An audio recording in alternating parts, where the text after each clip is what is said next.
Video अच्छी लगे तो वीडियो को एक लाइक और चैनल को सब्सक्राइब कर दीजिएगा। नारद मुनि का भगवान विष्णु को श्राप देना। एक बार ऋषि नारद जी ने घोर तपस्या की और उन्हें घमंड हो गया कि उन्होंने विषय विकारों पर विजय प्राप्त कर ली है। तपस्या पूरी करने के बाद वह अपने पिता भगवान ब्रह्मा से मिलने गए और उन्हें अपने उसी विश्वास से अवगत कराया। भगवान ब्रह्मा ने नारद जी से भगवान विष्णु जी से इस बारे में चर्चा नहीं करने के लिए आग्रह किया। चूँकि नारद मुनि अति आत्मविश्वास और उत्साह में थे, इसलिए उन्होंने अपने पिता द्वारा दी गई चेतावनी के बावजूद विष्णु जी के साथ वो बात साझा करने की सोची, अर्थात पिता की बात नहीं मानी। पूर्ण विराम नारद मुनि अपने चाचा विष्णु जी से मिलने गए और शेखी बखारने लगे कि उन्होंने वासना पर विजय प्राप्त कर ली है और वे आजीवन तपस्वी का जीवन व्यतीत करेंगे। नारद मुनि के अभिमान और गलतफहमी को दूर करने के लिए विष्णु जी ने एक मायावी दुनिया रची, जहां पर एक सुंदर राजकुमारी का स्वयंवर आयोजित किया गया था और दूर दूर के प्रसिद्ध शासक राजकुमारी से विवाह करने आए थे। ऐसा भव्य उत्सव और तैयारियों को देखकर नारद मुनि राजकुमारी से विवाह करने के लिए उत्साहित हो गए।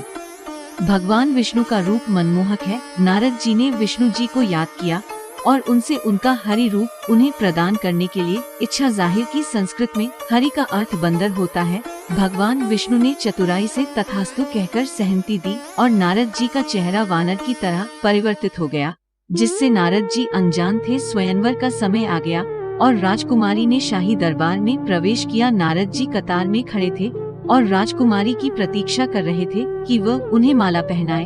वह पास आई, ऋषि नारद को देखकर भी अनदेखा कर आगे की ओर चली गई। नारद मुनि चौंक गए कि राजकुमारी ने उनकी उपेक्षा क्यों की। दूसरा मौका देते हुए नारद मुनि एक और पंक्ति में आगे बढ़े, जहां राजकुमारी को अगले पल पहुंचना था। दूसरी बार भी राजकुमारी ने नारद जी को नजरअंदाज कर दिया।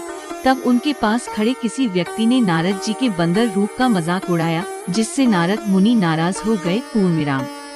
तब उग्र नारद मुनि ने भगवान विष्णु को श्राप दिया, तुम अपनी पत्नी के वियोग में एक पूरा मानव जीवन व्यतीत करोगे और मेरी ही भांति वियोग का दर्द झेलोगे और बंदर जैसे मुख वाले प्राणी तुम्हारी मदद करेंगे। टिप्पणी। पुण्य आत्माओं, यहाँ साधकों को ब्रह्म काल के भयंकर जाल को समझने की आवश्यकता है। वह धोखेबाज है, वह इस तरह की रणनीति निभाता है। सबसे पहले ब्रह्म काल ने विष्णु जी को नारद जी के घमंड को कुचलने के लिए प्रेरित किया, जिससे विष्णु जी ने एक मायावी दुनिया रची। फिर नारद जी ने विष्णु जी के समान सुंदर दिखने की इच्छा से उनका आह्वान किया। विष्णु जी ने नारद जी के साथ छल किया, जिसके परिणाम स्वरूप नारद जी ने विष्णु जी को श्राप दिया। ब्रह्म काल के 21 ब्रह्मांडों में विष्णु जी केवल सतोगुण विभाग के स्वामी हैं। उनके पास विभिन्न प्रकार की सीमित शक्तियां हैं। यहाँ तक कि ऋषि नारद भी कोई सामान्य व्यक्ति नहीं है। लेकिन विडम्बना ये है कि त्रिलोकीय विष्णु जी नारद मुनि द्वारा दिए गए श्राप के प्रभाव को निष्प्रभावी नहीं कर सके और श्री राम के रूप में मानव जन्म में पीड़ित हुए।